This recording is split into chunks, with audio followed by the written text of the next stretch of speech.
পুনৰ এটি নতুন ভিডিঅ'লৈ মই পল্লৱীয়ে মোৰ চেনেলটোলৈ আপোনালোক সকলোকে স্বাগতম জনাইছোঁ। কোমোৰাটো কাটি লৈ মই ধুনীয়াকৈ বাকলিখিনি গুচাই লৈছোঁ আৰু তাৰ যোনখিনি মাজৰ পৰ্চন থাকে গুটি পৰ্চনটো সেই গুটিখিনি মই আঁতৰাই লৈছোঁ। কোমোৰা আৰু আলু ধুনীয়াকৈ মিহি মিহিকৈ কাটি লৈছোঁ। মিহি মিহিকৈ কাটিলে খাবলৈ ভাল হয়, মিহিকৈ কাটি ল'ব।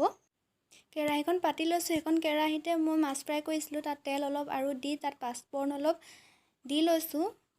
পাঁচফোৰণখিনি অলপ ফুটাৰ পাছতে লগতে মই দি দিছোঁ কাটি ৰখা পিঁয়াজখিনি অলপ কেঁচা ভাৱ যোৱালৈকে মই লৰাই লৈছোঁ, নহ'লে দেৰি যাব কাৰণ মই আজি জুইত বনাইছোঁ। জুইত বনালে সোনকালেও হয়, টেষ্টো ভাল লাগে খাই। সেইখিনি হোৱাৰ পাছত ইয়াত দি দিছোঁ মই অলপ হালধি।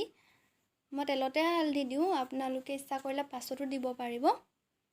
হালধি দি লোৱাৰ পাছত কাটি ৰখা কোমোৰা আলুখিনি মই দি দিছোঁ। সেইখিনি দি অলপ লৰাই লৈছোঁ। তাৰ পাছতে ইয়াত মই দি দিম নিমখটো টেষ্ট অনুসৰি দিব। নিমখখিনি দি মই আকৌ লৰাই 5 মিনিটমানৰ বাবে ঢাকি দিম। মাজে মাজে লৰাই থাকিব লাগিব।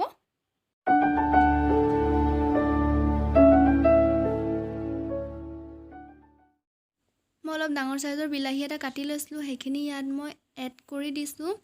বিলাহীখিনি এড কৰি মই পুনৰ লৰাই লৈছোঁ। লৰাই লৈ আকৌ মই ঢাকোনখন লগাই দিম 2 মিনিটমানৰ বাবে যাতে সোনকালে সিজে। ঢাকোনখন লগাই দিছোঁ। ঢাকোনখন আঁতৰাই বিলাহীখিনি অলপ সিজা যেন পাইছোঁ। দেখিব পাৰিছে বিলাহীখিনি অলপ সিজিছে। মই গৰম পানী অলপ কৰি থৈছিলোঁ, সেই গৰম পানীখিনি ইয়াত মই এড কৰি দিছোঁ। প্ৰয়োজন অনুসৰি পানী দিব। গৰম পানীখিনি এড কৰি অলপ লৰাই মই আকৌ ঢাকোন লগাই অলপ উতলিব। দেখিব পাৰিছে মোৰ আঞ্জাখিনি ধুনীয়াকৈ উতলি আছে। টেঙা মাছৰ আঞ্জাৰ সোৱাদেই বেলেগ নহয়নে বাৰু।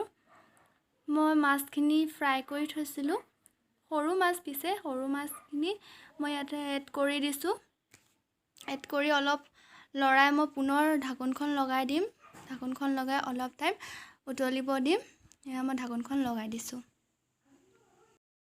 মোৰ আঞ্জাখিনি ৰেডি হৈ গ'ল। ভিডিঅ'টো চাই যদি ভাল পাইছে লাইক কৰিব, শ্বেয়াৰ কৰিব। চেনেলটোত যদি নতুন হয় চেনেলটো ছাবস্ক্ৰাইব কৰিবলৈ নাপাহৰিব। ধন্যবাদ।